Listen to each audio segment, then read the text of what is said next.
परमेश्वरका दैनिक वचनहरू।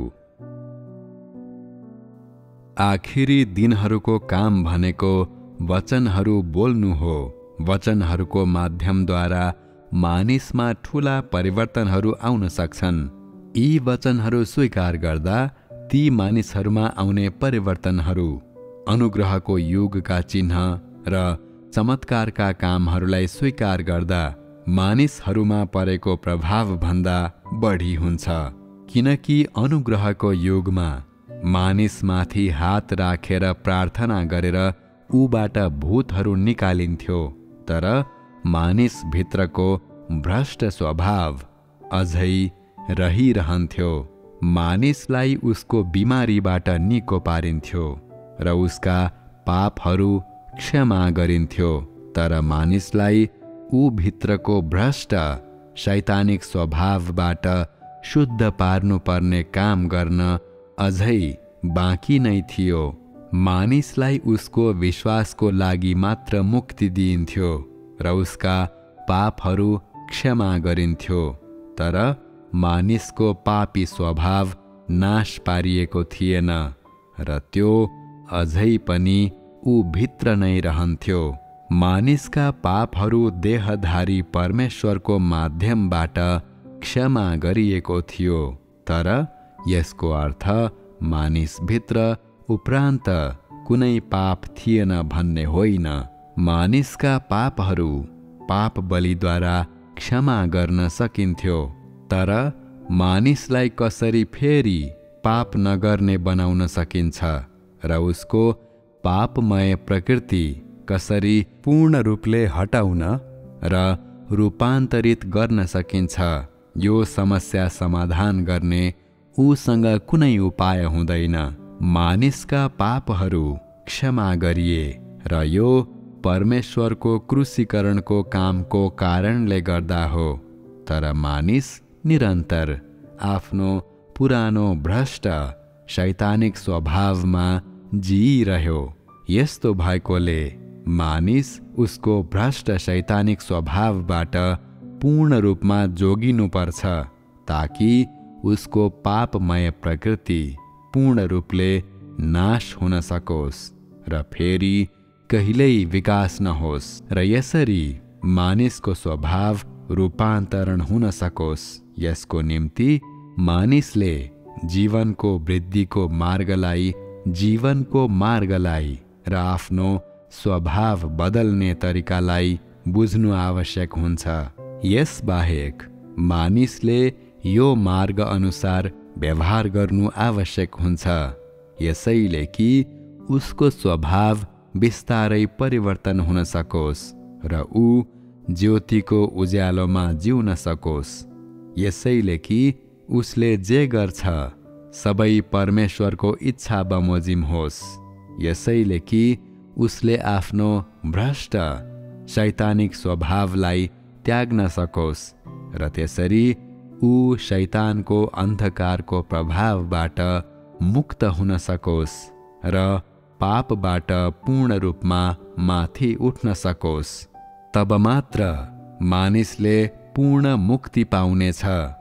जुन बेला येशूले आफ्नो काम गर्दै हुनुहुन्थ्यो, उहाँ सम्बन्धी मानिसको ज्ञान अझै अनिश्चित र अस्पष्ट नै थियो।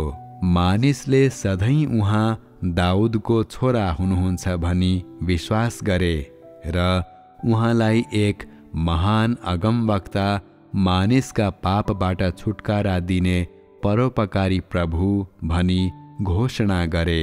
कोही आफ्नो विश्वासको शक्तिले गर्दा उहाँको वस्त्रको छेउ छुँदा मात्रै पनि निको भए।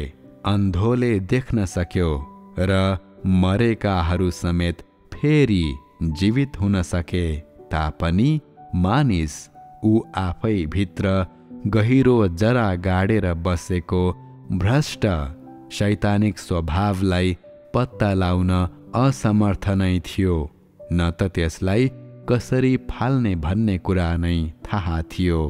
मानिसले प्रशस्त अनुग्रह प्राप्त गर्यो, जस्तै शरीरको शान्ति र सुख। एकजना सदस्यको विश्वासले सम्पूर्ण परिवारमा आशिष ल्याउने, बिमारी निको पार्ने इत्यादि बाँकी मानिसका असल कामहरू र उसको धार्मिक रूप थियो। यदि कोही यी कुराका आधारमा जिउन सक्छ भने तिनीहरूलाई स्वीकार्य विश्वासी मानिन्थ्यो। केवल यस प्रकारका विश्वासीहरू मात्रै मृत्युपछि स्वर्गमा प्रवेश गर्न सक्थे, जसको अर्थ तिनीहरूले मुक्ति पाएका थिए भन्ने हुन्थ्यो। तर तिनीहरूको जीवनकालमा यी मानिसहरूले जीवनका सबै मार्गलाई बुझेनन्। तिनीहरू पापहरू गर्ने अनि फेरि आफ्ना पापहरू स्वीकार गर्ने निरन्तर चक्रमा परेका थिए। तर आफ्ना स्वभाव बदल्ने कुनै तरिका तिनीहरूले जानेका थिएनन्। अनुग्रहको युगमा मानिसको अवस्था यस्तै थियो। के मानिसले पूर्ण मुक्ति पाएको छ? छैन। त्यसकारण कामको त्यो चरण समाप्त भएपछि पनि न्याय र सजायको काम बाँकी नै रह्यो। यो चरण भनेको वचनद्वारा मानिसलाई शुद्ध बनाउनको निम्ति अनि त्यसद्वारा पछ्याउनको लागि उसलाई एक मार्ग दिनका निम्ति हो। यदि भूतहरू नै निकालिरहने हो भने यो चरण फलदायी वा अर्थपूर्ण हुँदैन, किनकि त्यो मानिसको पापी प्रकृति हटाउन असफल हुने थियो र मानिस आफ्ना पापहरूको क्षमामा नै अड्किरहने थियो। पाप बलिको माध्यमले मानिसलाई उसका पापहरूको निम्ति क्षमा गरिएको छ, किनकि क्रुसीकरणको काम अघिबाटै समाप्त भइसकेको छ र परमेश्वर शैतानमाथि विजयी हुनुभएको छ। तर मानिसको भ्रष्ट स्वभाव अझै ऊ भित्रै रहेको छ। मानिसले अहिले पनि पाप गर्न र परमेश्वरको विरोध गर्न सक्छ र परमेश्वरले मानव जातिलाई प्राप्त गर्नु भएको छैन।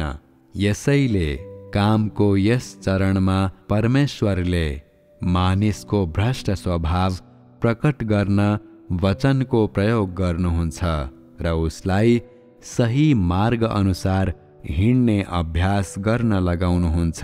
यो चरण अघिल्लो भन्दा धेरै अर्थपूर्ण छ, साथै धेरै फलदायी पनि छ, किनकि अहिले वचनले नै सोझै मानिसको जीवनलाई प्रदान गर्छ र मानिसको स्वभावलाई पूर्ण रूपले नवीकरण गर्छ। यो कामको अझै विस्तृत चरण हो। त्यसकारण आखिरी दिनहरूमा हुने देहधारणले परमेश्वरको देहधारणको महत्त्वलाई पूरा गरेको छ र मानिसको मुक्तिको लागि परमेश्वरको व्यवस्थापन योजनालाई पूर्ण रूपमा समाप्त गरेको छ।